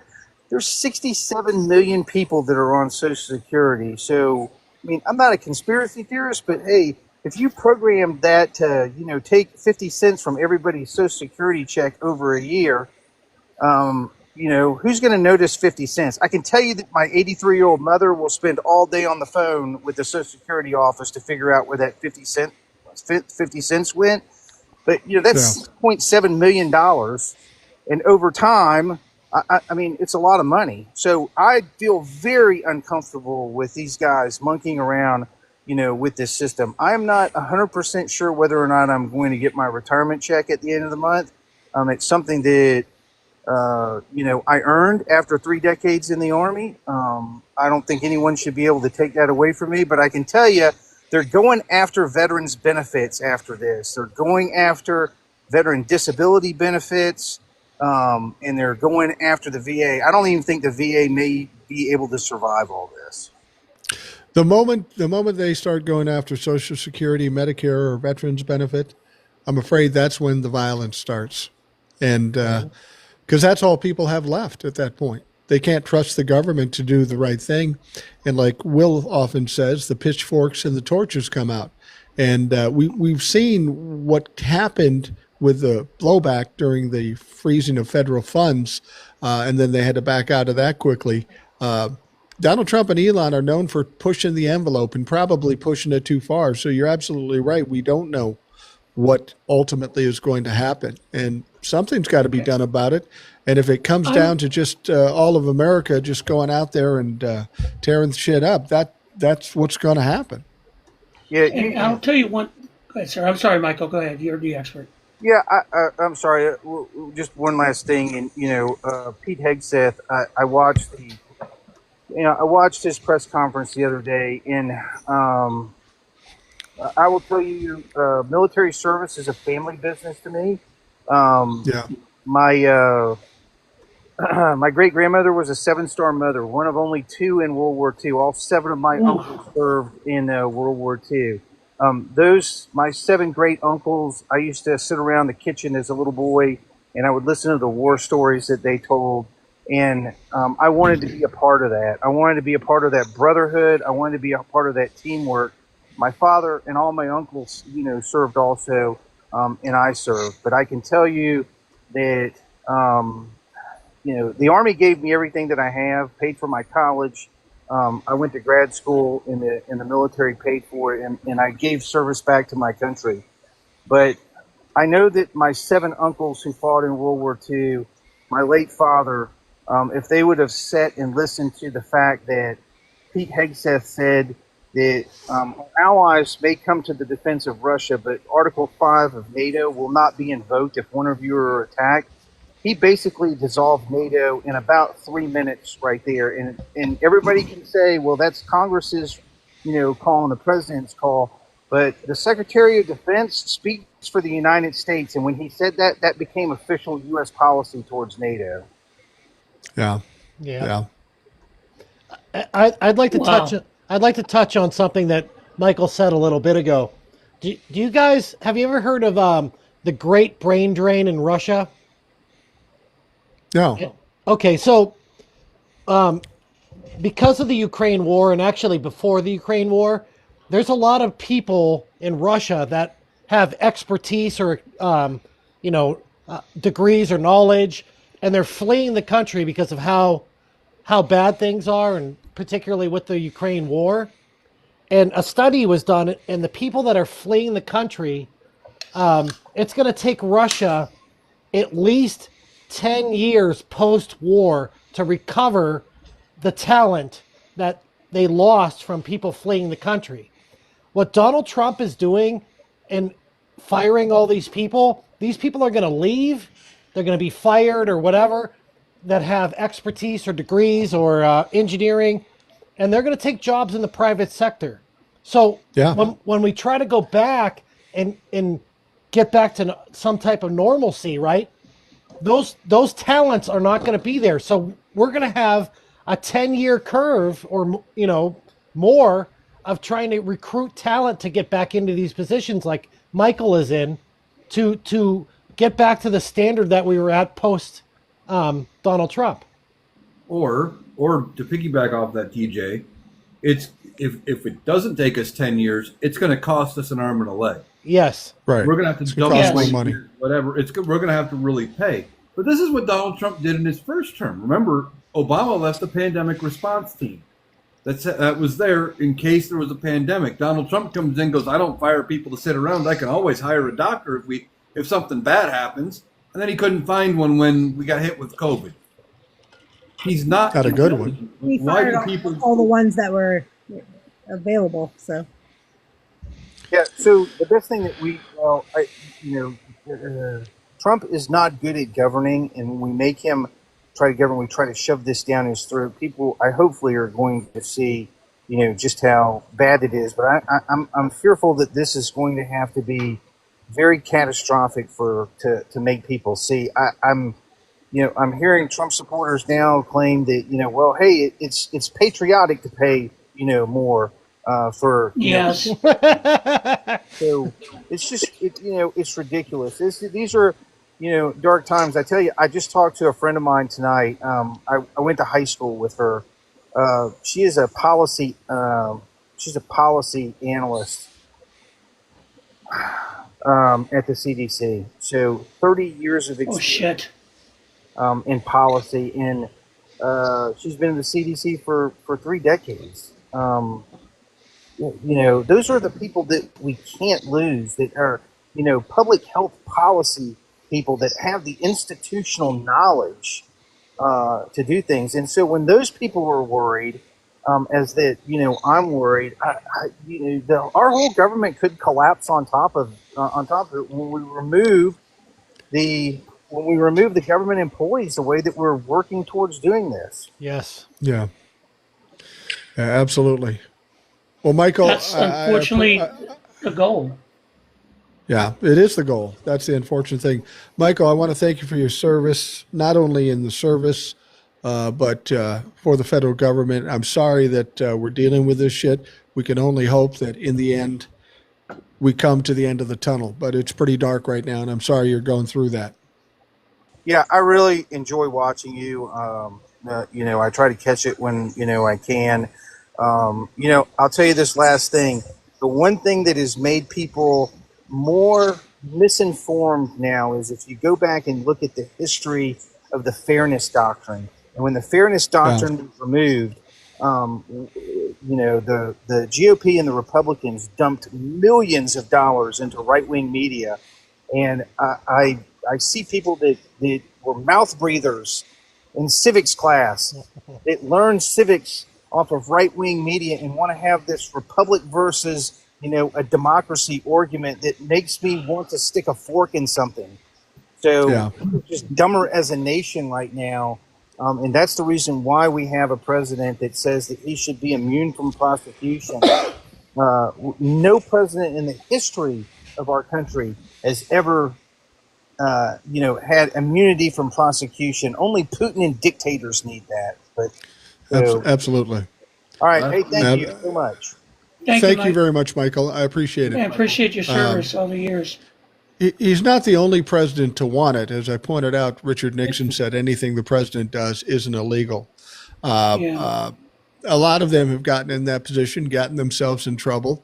You only really have to worry about immunity if you fucking commit crimes. And Nixon worried about it. And, of course, Donald Trump worries about it.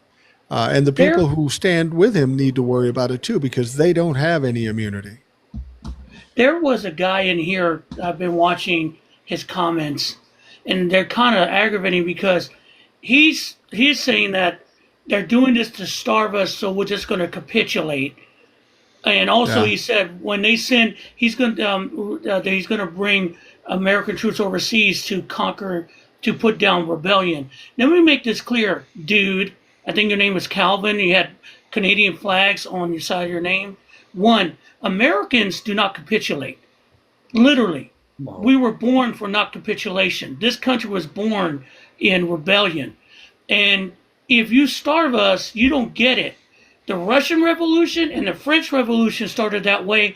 You give people nothing. You give people nothing to lose, then it's on, and that's where the guillotines come out. You get my drip, boy. And also, American troops are going to come here. A lot of them aren't going to do it. A lot of them will probably join, and in the end, they still couldn't do it. Americans are not going to put up with this. I'm sorry.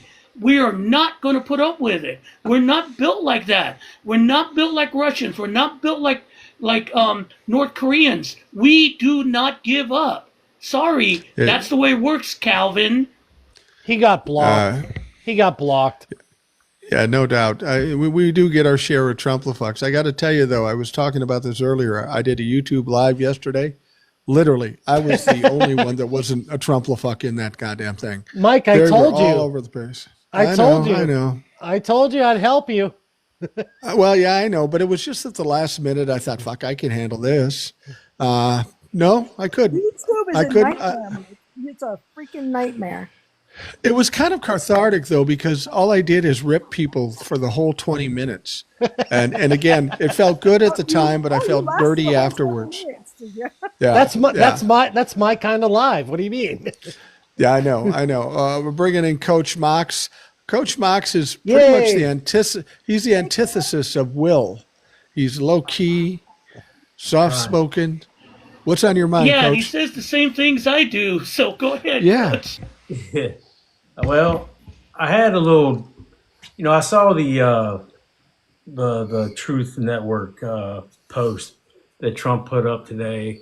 I think it was right, or maybe I'm trying to catch up. Hell, it's hard to do, but about his little Napoleon tweet.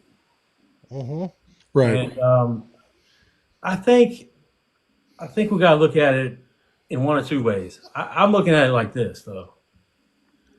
Is this a call out to his, thugs out here to let them know they can do whatever they want when he needs them? But also in the back of his mind, is he now wondering after we're going to see veterans benefits cut, disabled veterans. We already see what's going on with the VA. We see him trying to make wars all around this world. I personally know someone in the service now, and they're scared as hell and wanting to know what the hell this idiot's going to do. I really am starting to wonder, is that he did that because in the back of his mind, he has this doubt too of exactly what the military will follow through with. Yeah, I think maybe you're right about that. He's, when you say he's trying to rally the thugs, I have a feeling at this stage of the game, if he tried to do something like we had on January 6th, the outcome would be drastically different. Right. People will be ready for the fight, and they will get pushback like they cannot believe. And I'm going to ask you this, Coach. Everybody suggests that he'll rally the army for martial law or that sort of thing. Yeah. I got to believe that when you're cutting veterans' benefits, that's got to piss off some of the military now. They have relatives, they have their own futures. This has got to be something that's not going to get them to get behind Donald Trump. I would think they might be in a position to want to fight against Donald Trump. Exactly. Am I right about that? I think we're underestimating that in a way. In that, now I don't want to downplay his stupidity and what he could end up doing, but when you kick the dog so many times, and what he's been doing. I mean, this starts back when he insulted John McCain. I have an uncle that fought in Vietnam. My uncle wants nothing to do with him and never wants anything to do with it. And there's a lot of veterans that feel that way when he did that as a person that wasn't willing to go to war. And I just think there are going to be some major, if he thinks that he can just go to the military like that, right now they don't like seeing what he's saying about Gaza and what he's threatening in Greenland and Canada and every other damn country in the world. Their life right now is not too stable. They don't know what the hell's going to happen, and that's not a good thing. It's not, and I think we're underestimating that the people that are serving in our military. Well, one of the things people say about Donald Trump, and I've noticed this is true, he will do outrageous things, but somehow, some way, he always self-sabotages him. Yeah. I call it more being a fuck-up and losing all the time. Yeah. But every time he gets strong, he does something stupid to drag him down again. And I think by doing what he's doing or trying to do with the veterans, that is a fuck-up, a big fuck-up. If he can get anybody on his side, the military would be the one thing that would, help him keep his position. I think he's fucking up here. But his relief on the military has always been suckers and losers, transactional. Yeah. His view of the military has been atrocious, but now he wants to use them as some kind of toys. They ain't going to wash. No, I don't think that most of the military want that at all. No, he thinks he wants to be. He's a wannabe Napoleon. He's a wannabe Putin or a dictator. And he thinks that because their militaries did what they did and that we're as stupid as the next person. And by him thinking but tell by just the way historically, Napoleon's troops loved him. Yeah, they ain't loving Trump. It ain't gonna work like that. He's too stupid to come up with something original. He has to, go off in Napoleon tweet and put that out there like he's the point. And it's a completely different era, setting, troops, everything. But that's how stupid the guy is. Well, Donald Trump is dumber than Napoleon or any of these other dictators. As much as you hate him, Donald Trump is a fuck-up. He's incompetent, and we're seeing the incompetence now, even with his new nominees. They keep doing stupid stuff. Elon Musk posts top-secret documents on a fucking website. Hegseth says something stupid that he has to walk back. Problem is we're playing in the big leagues here. You can't afford to fuck up, and he keeps fucking up. No, he keeps doing that. And just real quick before, to touch on what happened with the nuclear program workers and God. My mom is retired from that place. I have a lot of family in the DC area, and when that happened, she actually called me and told me that if he fired the wrong people,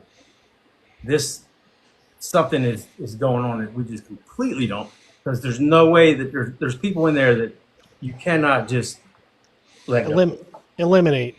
Right. It's impossible. Like if you do that, you're just saying you might as well set it on fire and leave. And I'll be damned if they're not trying to call some people back in. I think now, so it's just a complete. But the problem is they're trying to call them back in, but they cut off their email so they can't contact them. I mean, fucking dummies. How embarrassing! It's embarrassing. You're right. It's embarrassing. It is. With J.D. Vance doing what he did, that was, and I made a video on it. Is that when Americans go overseas and have these conferences, we embrace allies. Yeah. You don't sit there and literally, and I'm crude, piss on everybody in the meeting. That was ridiculous. And then you meet with the head of the fascist party in Germany. Yeah, the Germans really weren't digging that, were they? No. This is insane. What's interesting about that? I had Jay from California who's going to Canada on, and when he was in, he was in Denmark. He was staying in Denmark, and the Canadian leaders from the different parties, I guess they call it there in Canada. He met the far right woman from Canada. She said that bitch was just creepy. I can't imagine what some of these far rights in Germany or something like that are. I mean, these people are just evil. They're mentally ill. And just to give them, what he did was gave this person legitimacy. And that was a crime maybe not an actual crime, but you just don't do that. It's akin to Donald Trump going and visiting Kim Jong-un. You don't do that. You don't give them that credibility.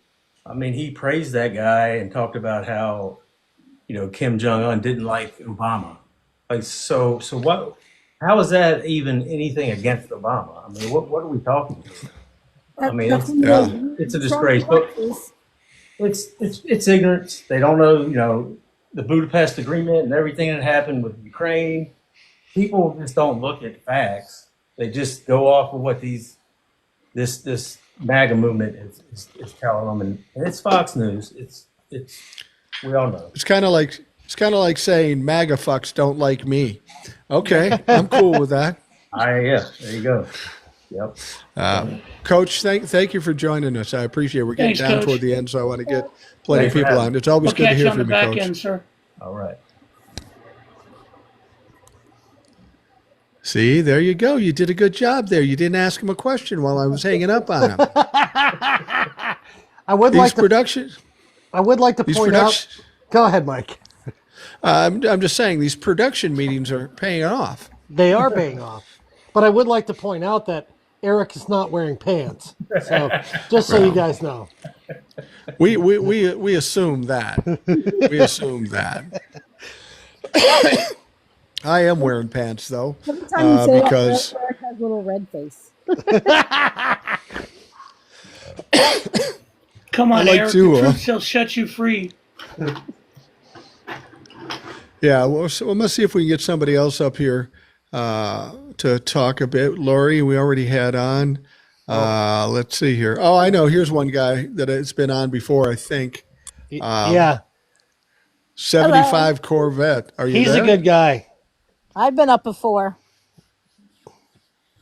Are you there? Yeah, how are you? Not too bad. It's not a guy. It's a lady. It is a lady. I've been on before. I know. I just didn't remember. I saw the 75 Corvette, and in a sexist way, I thought that's got to be a guy about my age. But no, it's in fact a young woman. No. A car enthusiast here. Cool. I've been on for you almost the entire life, and you have moved for so many subjects since I put my request in that I am so far past what I originally wanted to speak about. Well, I will tell you this. In these lives, the only rule, this is what I told my granddaughter once. I said, when you're with Grandpa, there's only one rule. She says, what's that? I go, they ain't no fucking rules. We do what we want.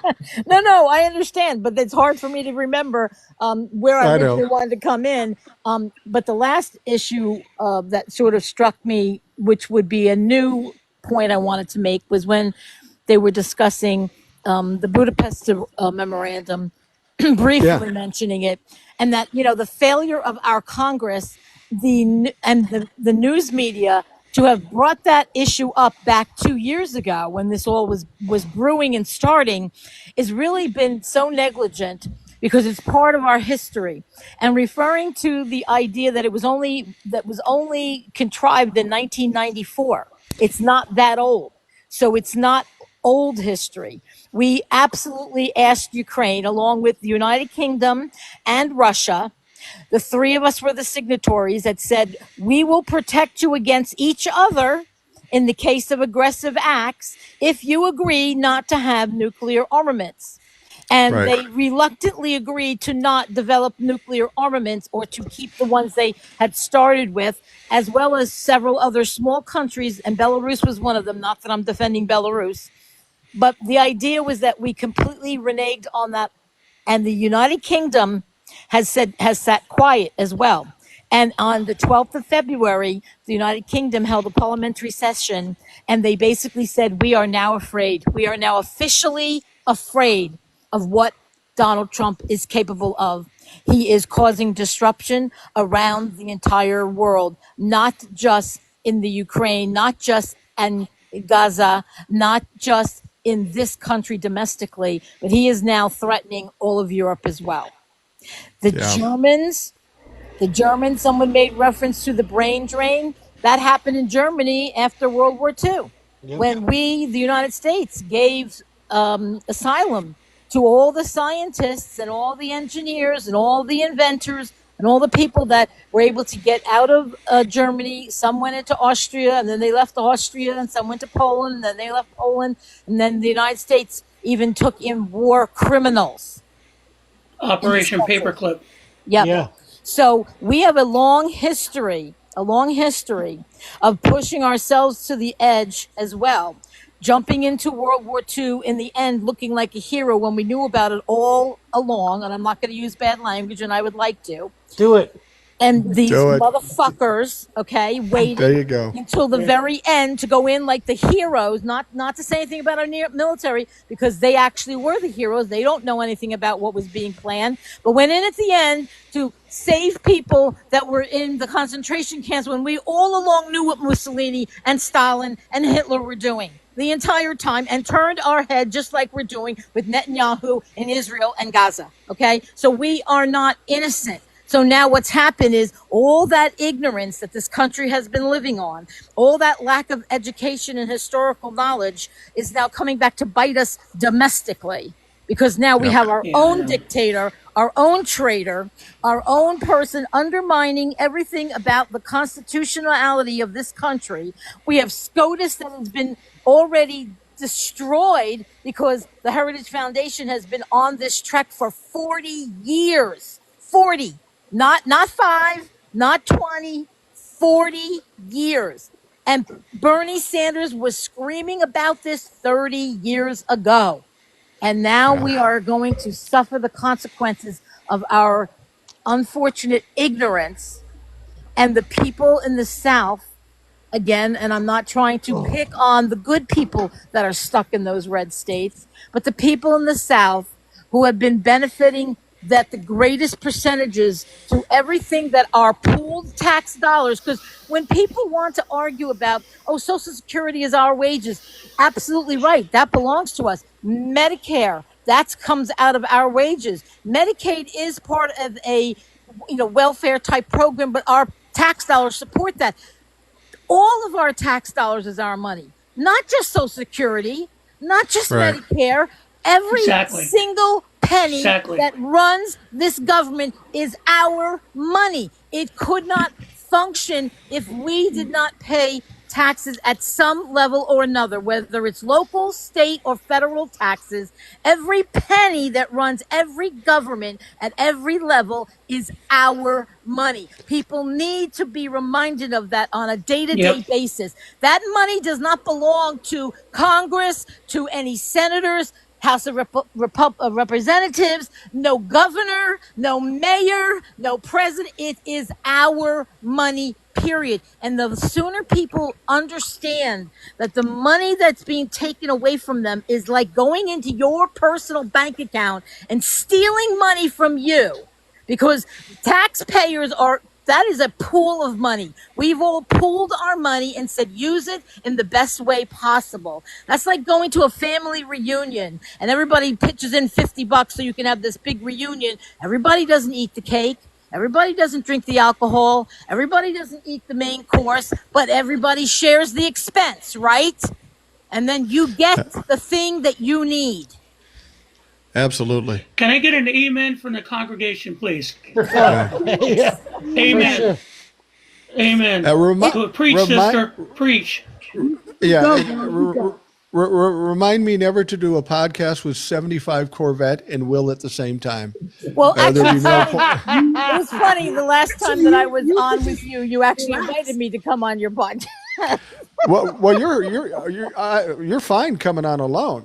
But you two, I'd never get a chance to talk. It would be crazy. The thing is that it was a trail of many conversations that have transpired throughout your life, right? And they all rolled into the next one. So I kind of rolled all my thoughts into one. Well, next time you come on, a little tip, maybe form an opinion and bring that to the table. No, I mean, my main message is to really awaken people to understand, if they do not understand, that the monies that are being negotiated over, stolen now by Elon Musk, because we know the gentleman who brought up that whole example of taking 50 cents, they don't want 50 cents. They want it all. They don't Right. want just 50 cents. Because, like he said, you may not notice 50 cents. They might get away with 50 cents initially. But the idea that they're going to wipe you out, and someone did make a comment, and I know you guys were sort of not happy with the person from Canada that said it's a psychological warfare, but we do know it is psychological warfare. In absolutely. between all of this, it is a beat down. They are giving us a mental and financial beat down to the point where you have, like you said, if you take everything away from us, we have nothing to lose but to fight back. But if you take enough away where you destroy people's morale and ability to even just get through the day, they don't have food to feed their families, they don't have gas in their car to get to work, they lose their job because they're laid off. People are going to spiral. People are going to spiral out of control, and there is going to be a lot of S's that are going to happen. Believe it. Yeah. There's already been several been reported on in the news that have been quiet, and there's been a couple that have been on TikTok. In people, family, and friends of these people who have done it have said this is what this has done to this person. One of them was a vet. Rest in peace. All of them. Well, I think a lot of people have to understand, and I'm guessing here because I wasn't around then, the attitudes and the feelings and the people that are scared. It's got to be akin to what happened during the 1927 crash when everybody lost their money. People were freaking out, jumping out of buildings and stuff.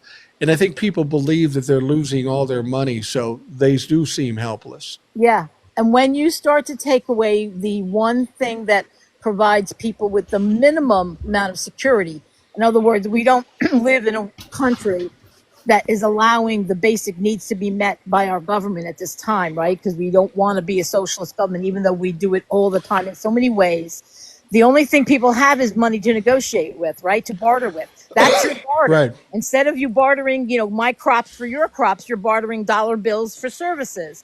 You can't keep a roof over your head. You can't put food on the table. And these are not cliches. They have been said so many times that people don't hear the words anymore. They think these are cliches. These are not cliches.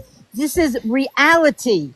This is the reality. Veterans are fucking living on the streets. And this didn't just happen, but it is at its peak of the worst of the worst. And now they're making laws that don't allow people to rent apartments together if they're not married to each other. They're trying to keep people from being in shelters overnight. Then they were going to arrest them for being on the street. So now we're going to roll that into the prison system. I mean, I could go on, and I'm not going to monopolize the live. But this is the problem. People do not see the thread that connects all of this destruction, and it's intentional. I know you guys often say, well, Donald Trump does something stupid and walks this back, and these other people are doing, I don't actually think it's stupidity. I think it's cunning and clever like a fox. I'm going to do something absolutely asinine to see how far I can push the envelope, and then I can claim innocent. Let people call me dumb so they don't really know what I really mean by what I was doing. Right? Wow. I will say this. The idea of calling Donald Trump cunning doesn't make any sense. Here's what I'll tell you. Donald Trump is not a smart man, but that isn't our problem. Donald Trump is easily manipulated, and he's got a bunch of evil motherfuckers around him doing just that. He'll do whatever makes him look like he's cool or get adulation.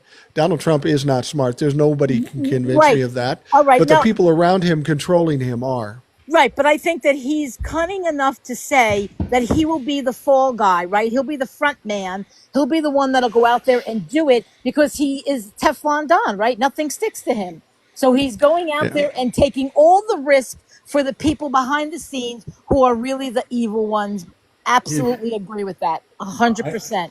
And he knows exactly what he's doing. He has been I'm from the East Coast. I am from the metropolitan area. We know Donald Trump's history. He is a con man and a grifter from day one. And he has absolute no interest in, there is not a single business. When somebody said earlier that he has failed in every business, those were not failures. Those were intentional. He was money laundering. He was doing illegal things. So when you do that, you don't invest in the businesses you buy because they're only a cover for what you're really doing. So you don't Exactly. have to know how to run a business. All you have to do is know how to drain it dry. Absolutely. Well, 75 for Corvette. Thank you for joining us. It's always enlightening to hear from Thank you, and you. you make some excellent points. Thank you. All right, good night. We'll talk to you again soon. Yeah. Bye, Clear, guys. Eric, I saw clearly, the look on your 75. face. Clearly, 75 Corvette wasn't here for the production meeting. But we love hearing from her. Hey, listen. 75 Corvette gives See Temptation a run for her money. I'm Yeah, just she saying. does. I'm just saying. She does. She just popped in a low gear. She put in low gear and popped the clutch. That's what she did. And rolled. But you can't deny she's an incredibly smart woman and very articulate and able to form sentences correct. here and tell us a lot. She's correct. I just don't see us going to the point where we're just going to give up. I find that hard to believe for Americans. I really don't think so. Eric, I saw the look on your face, and I totally agree. There's no way that Donald Trump is that cunning and No. His ego it's wouldn't let him be the fall it's guy. not him. It's Elon and the Heritage Foundation and the people controlling him. I really believe it's the people around and behind him that's pulling the strings, that they're the cunning ones. They want him to be the fall guy. Well, I don't disagree that he's the fall guy. He's not intentionally the fall guy. Exactly. His ego would not let him be the fall guy. Well, hey, he doesn't realize he's the fall guy. Eric, we learned from round one that Donald Trump is a useful idiot. And he's a useful idiot to the Heritage Foundation. He's a useful idiot to the Project 2025 and the Heritage Foundation. We all know that. Putin. And Putin. He's Putin's number one bitch. Number one bitch. I mean, come on now. She was definitely correct that he's the Teflon Don, and that's why they like go with him, because nothing sticks to him. I completely agree with that, but he is not pulling any strings anywhere. No. He's definitely the puppet in all of this. All he wants is money, presumed power, and adulation. That's all he's like Pavlov's dog. You just do a couple things, and he'll bend over for you. It was completely evidenced by that White House with Elon, like in the Oval Office. That was pathetic. Yeah, that was weak. That was so. The presidents do not do that, and that was weak. And every one of you people, MAGA, who say that Trump was stronger than Biden, you're full of shit. And I want to say one quick thing before I forget it. We're all worried about Europe and all that. There's one legacy that Joe Biden left. He rebuilt NATO to a better, stronger support where they don't need us. Right. They don't. And NATO walking away from it's not indicative of the American people. It's indicative of the government. And they will stand on their own. Because when you add Sweden and Finland at that point, then it's all strong. And they're not afraid of what happens. And the Russians think, okay, we got them now. No, dudes, you don't. Because the rest of Europe is going to solidify. And maybe after Trump, it'll be a problem to crack the lid. But here's the thing. At least if we rejoin that alliance, it'd be so strong it'd be ridiculous at that point. Yeah. And that's the legacy of Joe Biden. That's what he left in that presidency for us. Well, we're coming to the end here. We've got almost a full 2 hours into this. And not even my wife wants to tolerate me for 2 hours straight. That's why she's going on a vacation with her friends tomorrow for about a week. So I'll be here all the time doing all kinds of shit. I will say this. There's going to be 1,000 lives because Cindy's away. Yep, exactly. But I will say this. In that press conference with Musk, Trump, and the 4-year-old, the only alpha in that room was that 4-year-old. He picked his nose. He wiped the boogers on the alpha. He picked his nose, he wiped it on the Resolute desk, and then he looked at Donald Trump and said, "You're not the president. You need to fucking go away." That kid, he's probably a psycho too, being raised by Elon Musk, but he's the only one that had any balls in that situation. Right, and Trump ate the boogers. Did you guys see that a woman came out that Elon has a 13th child? Yeah, he had a new baby today. Oh man. Yeah. I think the baby's like 3 or 4 months old, but like she came out every day. It's like the top page of the National Enquirer. Oh my God. I want to say this about Elon Musk. He's an illegal immigrant. He's got 13 children of probably 13 women, and he gets billions of dollars from the government in welfare. Right. He's got to be the epitome of what Republicans fucking hate. I want to see his child support calculation. No. He probably claims He doesn't pay it, probably. zero. Yeah, probably. He probably pays zero. He's probably like your cousin Bill. My cousin Bill, who doesn't pay any child support. Yeah. Well, we're going to wrap things up. Before I do, I just say, TJ's cousin Bill, you're a fucking dick. And if you want to talk about it, come on. He's the biggest. Listen, he's the biggest Trump-a-fuck ever of all time. Bigger than anyone. And he's a deadbeat dad. And a deadbeat dad. Oh, that's so typical. He literally reached the threshold of like he does no longer have to have to do child support. They think they don't know. We don't know for sure, but we think that he has over 20 kids. Over 20. Oh, Jesus Christ. Yeah, he's Jesus bad. Christ. But he's not a billionaire. No, he's not a he's not a billionaire by any stretch of the imagination. Yeah. He's not an heir. He's not even employed. So that tells you. Well, TJ and Will and Rebecca and Eric, thank you for coming on as always. All the people who showed up from the audience, thank you. You guys make it so much better than this dumb fuck just talking for an hour straight. So I appreciate you all coming on. Thanks, Mike. You're not. Thanks, Mike. Thanks for tolerating us.